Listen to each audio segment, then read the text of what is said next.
So I'm going to speak today about a particular evaluation that took place and sort of the national level politics that happened as a result of even the idea of bringing that particular pilot and evaluation program in. But I'm hoping our discussion can sort of go beyond the particular pilot, even though it's a really interesting story, I think. I think part of the idea is to try to think about how these ideas could go beyond that context. So I'll give a quick introduction, a few goals, and a couple definitions that I'd like us to sort of keep in mind. I'll introduce you to this particular program, which is the Affordable Medicines Facility-malaria, or AMFm. Give you a bit on the program goals, logic, and the evaluation design, just so you have a sense of what I'm talking about. And then talk about where my research motivation and questions fit in, which is at the level of sort of Ghana, whereas what I'm going to talk about with AMFm is more at the global level. Give you a brief overview of the methods and the findings, and then open it up to discussion and call in. So really quickly, my goal is not to make anyone here an expert on the AMFM, although we do have one in the room already. I just want to give you enough of a sense of what the program is and what it represented to understand what the different stakeholders were reacting to. I'm going to suggest that sort of just categorizing stakeholders in basic ways in terms of what organizations or types of organizations they represent or what positions of power they hold within those organizations isn't sufficient to understand whether or not they were broadly more receptive or more resistant to that program. And I'll just say that receptive and resistant language comes from Eduardo Gomez's work. I'm going to propose a framework for thinking a little bit more about why stakeholders might be resistant or receptive to the idea of sort of piloting and piloting with evaluation and the whole concept of evidence-informed decision-making, which I think a lot of us believe in. And so I think it'll be interesting to sort of think about whether or not this challenges that, or how we might be able to set up pilots and evaluations to better support both decision-making and not sort of giving everyone a tizzy. To emphasize that risk and rewards to different stakeholders play a role in this, and I think we often forget that for as much as we talk about stakeholder engagement, that people actually stand to gain and lose in these situations. And then hopefully encourage some discussion again about how we can think about what maybe didn't go perfectly here and what we might be able to learn for our future work. Yeah, so I think one thing to keep in mind is we throw this word stakeholder around a lot, and that we talk about needing to do things with stakeholders or be mindful of stakeholders. But I think it's useful to remember that this was sort of rooted in organizational theory, right, about what a firm, to whom a firm had obligations. And the whole idea was to expand that beyond just their stockholders, so people who invested money, and that there's other people who have other forms of stake in these organizations, so other things they can gain and lose. Right, so some kind of interest that you can gain or lose, so that's sort of in the organizational terms. And the concept applies that people can gain and lose different things through the advent and the removal of a program and through participating in different ways. So just to keep that in mind, because we talk about stakeholder mapping a lot, 3IE does a lot with this in terms of thinking about stakeholder engagement, but I actually am not sure we talk quite so much about this idea of who stands to win and who stands to lose and how we might be able to mitigate some of those risks. And the other word that comes up quite a bit, and I just want us to take a moment on, is this idea of policy entrepreneur. I think we also talk about this a lot. We need to find a champion. We need to find an entrepreneur who's going to go out and sort of either support the idea of a particular program or kind of champion the idea of needing evidence around it.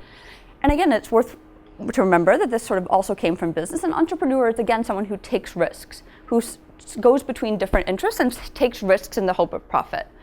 Right? So John Kingdon, whose work some of you might have read on agenda setting, sort of lays out the characters of a policy entrepreneur, and I think it's useful to keep those in mind. So it's the person that does need to have authority and reputation. They need to have some reason for people to listen to them, that there's some idea worth listening to. They need to be persistent. They need to have connections. They need to have entrepreneurial skills in terms of bringing people together. But finally, they need to be willing to invest and risk a variety of resources, which may be financial, but may also be their reputation, may also be their time, maybe also be other things. So again, when we're talking about, please come in. When we're talking about finding people to take on these roles, and we increasingly talk about the need to have them, I'm not sure we always keep this sort of in mind, that there are things at stake, at risk for some of them. So anyway, I wanted to sort of start with that. All right, so the Affordable Medicines Facility-malaria came about because of this pressing need in the world. There's, by and large, too much malaria mortality. And part of the answer, although not the complete answer, to resolving that is to improve access to effective treatment. So there's also prevention needs in terms of environmental management, in terms of bed nets, but treatment still remains a key component of fighting this. And just a few numbers that make this relevant for Ghana. It's endemic throughout Ghana. It's the leading cause of under 5 deaths. It's the leading cause of outpatient visits. It is costly in both financial and human terms to a country like Ghana. And it is continues to be a large problem worldwide.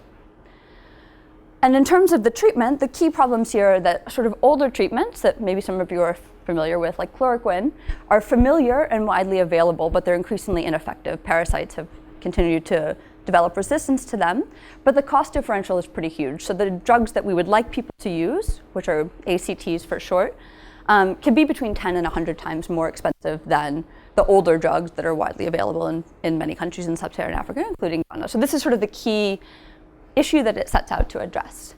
So the ideas behind the AMFm is, can we improve access to high-quality malaria treatment, and ultimately through this reduce malaria deaths or save lives, as the sort of founding document called it, where access is defined as relating to cost or an affordability goal, in terms of reach or an availability goal, and then in terms of gaining market share against these more familiar, less expensive, but less effective drugs. And for each of these at the global level, in the context of this evaluation that I'll talk about, these benchmarks of success were set up in terms of what could be accomplished during a 1.5-year pilot. How much did people think that these goals could be pursued, and the criteria for success were set up accordingly.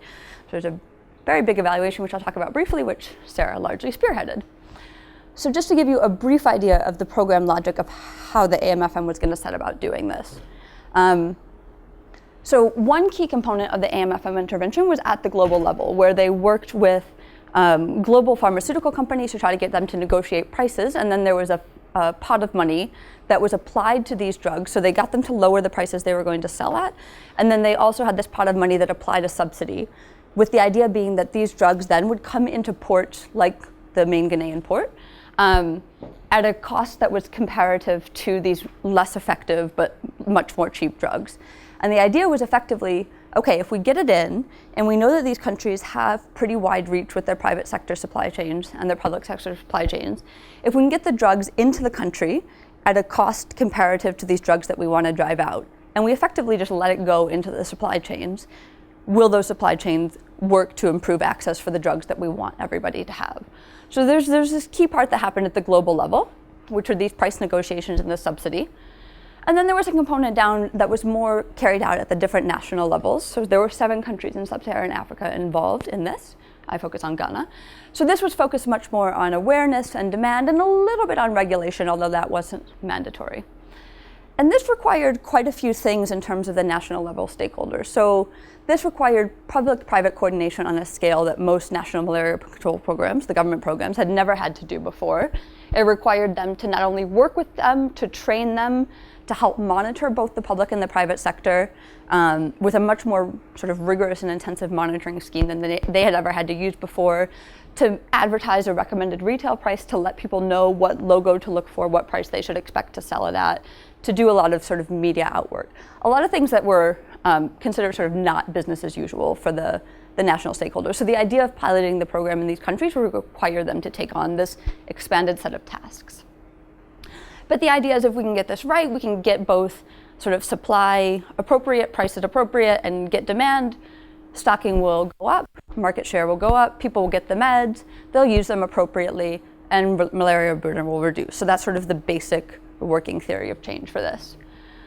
I think it's worth pointing out that there were several points of sort of global contention around this. So this was a very globally contentious idea for several reasons. But people had a lot of concerns about first of all, the use of the private sector and whether that's appropriate in the delivery of public health. So there was quite a bit there. But there was also a lot of concern out here in terms of, okay, so you make the drugs a little bit more accessible, but are people going to use them appropriately? When they have malaria, will they finish their medicine, and will this ultimately result in malaria, in the burden going down? And I bring this up because the evaluation really focused here for a variety of reasons. And so you get to a point where the decision to do this pilot and the evaluation that I discussed happened in 2008, but you have a situation where still in 2015, the global controversy remains, and somebody at this meeting I was at the end of 2015 sort of compared it to Marmite in terms of you still love or hate this program, despite a $460 million pilot, so we're not talking about a small pilot. And Anyway, the global level controversy again was kind of could and should the private sector be used? Would they capture the subsidy along the supply chain and it actually wouldn't reduce affordability to the end user? Would the benefits actually reach the poorest and the remotest and the most vulnerable? And the risks of increasing treatment access in the absence of diagnostics and assurances that people would use the medicine appropriately. So there were quite a few reasons why people at the global level were concerned about this. And so the decision that was taken when the Global Fund for AIDS, TB, and Malaria decided that they would house this program for a pilot period was that, okay, this is a controversial idea, but it sounds interesting. We're going to do this 1.5-year pilot in 7 countries and commission this big independent evaluation of it.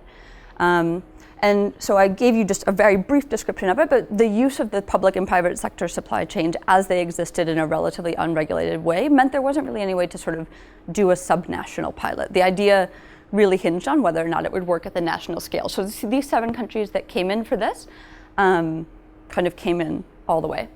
And so at the end of this time, then the idea was that the Global Fund board would make a decision about continuing, modifying, scaling up, or terminating the program based on this very large-scale independent evaluation, which was carried out by the London School of Hygiene and Tropical Medicine and ICF Macro. So we might be feeling very proud of ourselves right now and that this is going to be sort of the pinnacle of evidence-informed decision-making. I'll sort of burst that bubble and say that the decisions that were taken don't really seem to be based on the evaluation for a variety of reasons. That's a little bit beyond what I'm going to talk about because I'm mostly going to focus on Ghanaian stakeholders, but I will sort of say that we can come back to that point. And so the idea is we know that there was a lot of global controversy around this. It was a politically charged program. I think it was in a lot of newspapers. It made there were a lot of editorials and back and forths about it. But I think what's gone unanalyzed is sort of the national stakeholder concerns about being part of this pilot at all. And I don't think that that's really been analyzed, except that I did it. But there were a lot of anecdotal comments when I arrived in Ghana to start doing a different malaria project at the beginning of 2011. At that time, they had decided to join the pilot and be part of this evaluation, but there was still a lot of uneasiness about their decision to have done so, and there were also a lot of sort of anecdotal and glib comments about, oh, only this kind of person resisted it, everyone like this supported it. That didn't really sort of move the dialogue forward in terms of understanding what had happened, why was there actually resistance to it. And so it was kind of this puzzle, because this is a program that has a lot of money. It's going to bring in relatively cheap drugs for a disease that I've hopefully already convinced you was both financially and humanly costly in Ghana. So why would they potentially forego this opportunity to be part of this program? So that's sort of the puzzle I start out with. And so 2 big key research questions is, who are these Ghanaian stakeholders I'm talking about? Who sort of came forward when this pilot was proposed, when the Global Fund said, hey, Ghana, would you like to be part of this program that we've decided to pilot and do this fancy evaluation with? And how did they respond? And then a slightly more analytic question in terms of trying to explain how people responded, in terms of why they supported and why they resisted. And to answer this question, I get away a little bit from just what did individuals say, because most of these individuals had nuanced views. So I'm trying not to put people in boxes of being only supportive or only resistant, but trying to understand what were all the reasons that they had and laying those out and hopefully form the base of discussion with that. Okay, so a little bit on methods. So this relied on sort of high-level key informant interviews, of which I had 15 main interviews that took place at the end of 2011, which was about, I guess, a little more than 3/4 of the way through the pilot at that point. And this represented government, pharmacy and pharmaceutical, and multilateral and NGO people, but mostly people that were based in Ghana, working in Ghana. And I say 15 plus, there were 15 people that I did these initial interviews with, but then occasionally they were like, oh, you should email this person later. And so I had sort of smaller conversations with other people that I've taken into account, but 15 main transcripts that are included. Mostly identified through snowball sampling, so asking one person, who do you think were the key stakeholders in this, and then trying to exhaust all those people, and also doing the same through meeting minute documents and trying to figure out who sort of self-identified or were identified as from other people as being key stakeholders in this, and who were willing to speak to me. Meeting minutes, mostly from the country coordinating mechanism of the Global Fund, which I don't know how familiar people are with the Global Fund, but just very briefly, Global Fund, for any countries that it gives grants to, require that country to set up a country coordinating mechanism, which includes government folks, private sector folks and civil society folks that are supposed to make all the grant decisions for the Global Fund. So it's supposed to be a very bought-in process already. They pride themselves, I think, on having a lot of stakeholder engagement through that. And then to fill in some gaps, did a newspaper content analysis of articles run during the relevant time period on sort of keywords of interest. Because there are some people who sadly did not want to talk to me, including the president and vice president of Ghana did not feel like they needed to talk to me, nor did the former minister of health. So tried to really fill in their views through the meeting minutes, through the newspaper, through public statements they made. So it's a limitation. I only have their public views and what other people said about them, but hopefully I've done a reasonably good job triangulating. I think it's also worth pointing out, as I said, so these interviews took place after Ghana did make the decision to sort of adopt or join this pilot, but before the independent evaluation was completed. So you might be worried that people would be a bit revisionist if they already knew the outcome of evaluation and would sort of change their story a bit, but hopefully by having this take place before the evaluation and the pilot itself were over, have limited at least some of that hindsight or ex post kind of bias. And again, I have the meeting minutes and other historical documents that sort of do contemporary checks on, wait, you said something really different, a year ago.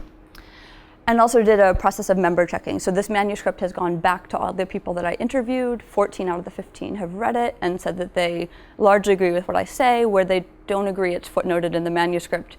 The main point that I'll say is that some of the private sector folks pushed back that I characterized them as a lobby. So now in my footnote, I said they don't want to be characterized that way. One other thing to point out in terms of operationalizing stakeholders, so we can do it sort of two ways. We can do it positively or we can do it normatively. So normatively, we might say, who do we think matters? Left or, okay. Just checking. So normatively, who do we think should be at the table for this kind of evaluation? Positively, who do people identify as having had been at the table? And I do this more positively. So there's some key people that you might think are missing, like the general public. But that sort of reflects who these people thought were important, the people that I wanted to talk to, but may represent an avenue for future research. So the way that I started this out was once I got these stakeholders and based on the conversations that I asked them, I asked different people how did they think that people stood on the issue, and in some cases had to categorize folks on their own. To sort of break the different stakeholders out into whether they were actively receptive, which are also our policy entrepreneur folks, on a scale down to actively resisting the program in some way.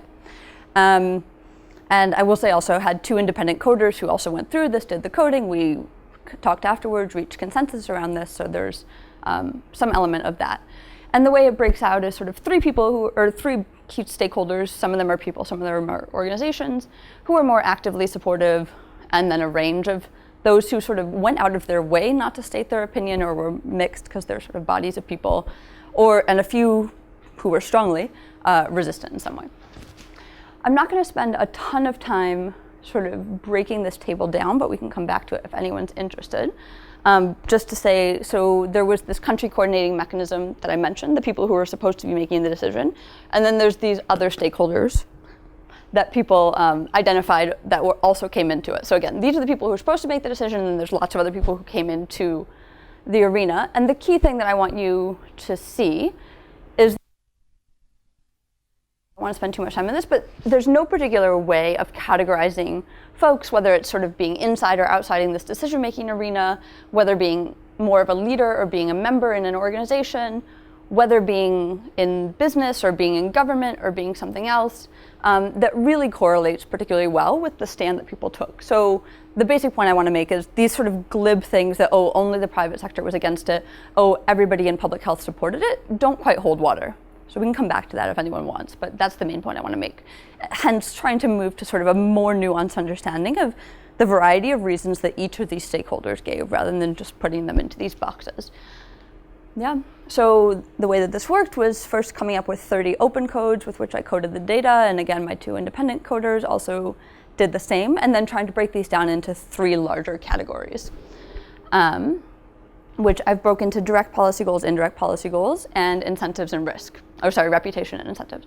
And I'll just go through those quickly. So the first one is this direct policy goal. So this is the idea that the goal of the AMFm itself was to improve malaria treatment access and to ultimately reduce the malaria burden. And so a lot of people said, people that care about health or whatever, they always supported it. And I want to make the point that that's not true. People also used this as a reason to resist it. So I think one thing to point out is in this little word cloud of codings here, there's relatively few mentions. We could say that's because people think health is less important. We could also say people didn't think it was what was important to emphasize in these interviews. That is up for debate. I think when they were used sort of health themes or treatment themes around this specifically the AMFm goal, it very much aligned with sort of the way that the Global Fund set this up, that malaria treatment is a public good, it's important for saving lives, and a real belief that that theory of change, this mechanism, would play out, that this could actually reduce the malaria burden. But there were people who resisted it who also directly spoke to this sort of health goal. One was they don't actually think that the mechanism itself will work, so that again mirrors the global controversy. There was also some rhetoric around, which I think will become clear in the next slide, but rhetoric around that this program, by working in the private sector and effectively underlying pharmaceutical manufacturing in Ghana, was going to reduce people's jobs. And when people lose jobs, they become poor and they fall ill anyway, and you're just going to reduce the people that are susceptible to malaria. Probably in terms of numbers, that wasn't true, but it was kind of nice rhetoric to try to use the health theme and tie it in with the direct policy goal. In terms of policy goals, there we go. Two big things came out in terms of sort of most of these that I talk about are national development capacity. And I'll talk about the specifics, but I think the key thing to remember is that people that are making decisions about any given policy or to be part of an evaluation that's going to decide whether or not a policy stays or goes aren't only thinking about that one particular thing, right? These are people who operate in a country of which they're proud, and they potentially hold multiple different seats. I could be a politician and also a consultant for the Global Fund. I could be across many different arenas. People have many different things in mind. In this case, I point out two things. One is sort of Ghana's capacity to deliver on its promises around its national health insurance scheme. So Ghana is the first country in sub-Saharan Africa to have a national health insurance scheme. It's very proud of that. It's very important to Ghana. And also its industrial capacity to be self-sufficient and sustainable. So its pharmaceutical industry is sort of politically important to it. The fact that it produces for itself, that it could be a producer for West Africa, is quite important. So in terms of being receptive, when people are sort of drawing on this bucket of reasons that fall under indirect policy goals, this, the way the AMFm mechanism would work and the way that pricing for drugs worked within the National Health Insurance Scheme, the AMFM could save quite a bit of money in terms of malaria treatment and enhance sort of the viability of the NHIS, which is financially on the rocks at this point. And also, it offers an opportunity for Ghanaian pharmaceutical importers, who are also often manufacturers, to be linked to these global companies that they might not otherwise be through the AMFM mechanism of these global manufacturers and using the existing supply chains. But at the same time, there's quite a bit of anger because the local manufacturers are excluded. They're not WHO pre-qualified. They don't meet the Global Fund's standards for being manufacturers of these drugs in question. And so there's quite a bit of concern about whether this is undermining the local industry and the fact that the local industry has been completely excluded from this program, which throws up a lot of anger. And again, I just want to make the point, this doesn't only come from the industry itself. This is, a lot of people in Ghana are very proud of this. They're very aware about the need for industrialization as part of their overall development narrative. This has a lot of sort of at stake for them in that sense. And then reputation and incentive. So I break this out into national, organizational, and individual. So at the national and organizational level, I mean, Ghana has been known as a donor darling. It's pretty proud of its status. The National Malaria Control Program itself has been known as a star performer on Global Fund grants. That status is really important to them.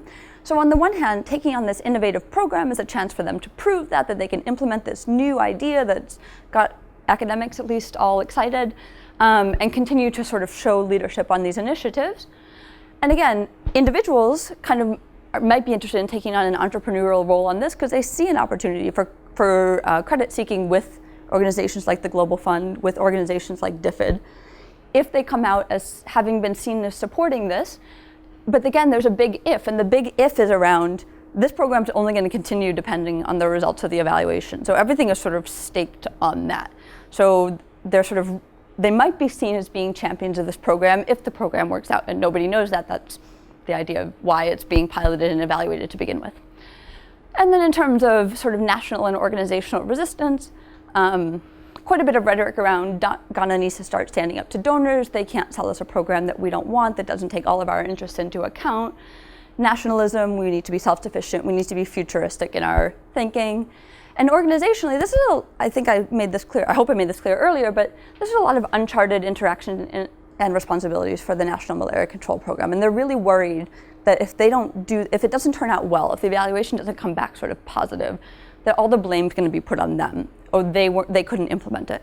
And so there's this real tension between, is it an idea that's being evaluated? Are we trying to figure out if the AMFm mechanism can work? Or are we trying to figure out if Ghana can do it? And so sort of is it the global idea that's at risk, or is it their ability as implementers that's at risk? And individually, people use words like, for the people who supported this, that if this comes, if it hurts industry, if it's disruptive, and if it ultimately gets taken away, people are going to be vilified, they're going to be chastised, they're going to be thrown out of their peer group. So especially some of the industry guys who come forward and support this is the kind of language that they use to describe themselves, and that others describe what will happen to them if the pilot doesn't work, if the program's taken away, and if in the meantime it's sort of disrupted markets and supply chains. So that's sort of the framework I wanted to give you, so we can set it up for whatever Colin wants to say, but I just wanted to say, what does this potentially tell us about implications for setting up pilots and evaluations that are supposed to support these evidence-informed decisions, but keeping in mind all the things that were sort of on the line for different people with that. And will the same issues always come up, or was this pretty context-specific? I think one quote, not that I should be picking out one quote, but this one I thought was quite powerful, is one person said, this phase 1 pilot really should have been an evaluation and an experiment on how to continue, not whether to continue. Because that whether to continue signaled to people a potential lack of commitment, a huge disruption that might then just go away. They're not certain if there's an exit plan. They're not certain who's going to be blamed or be accountable for this. And again, does this framework around sort of thinking about reasons for receptivity and resistance, chunking it into direct policy goals, indirect policy goals, and then reputation incentives, is that potentially a helpful way for us to think in the future when we're thinking about setting up pilots and experiments sort of towards this ideal that I suspect many of us around the table think is a good one, which is the idea of evidence-informed decision-making. So that is where I'll leave it.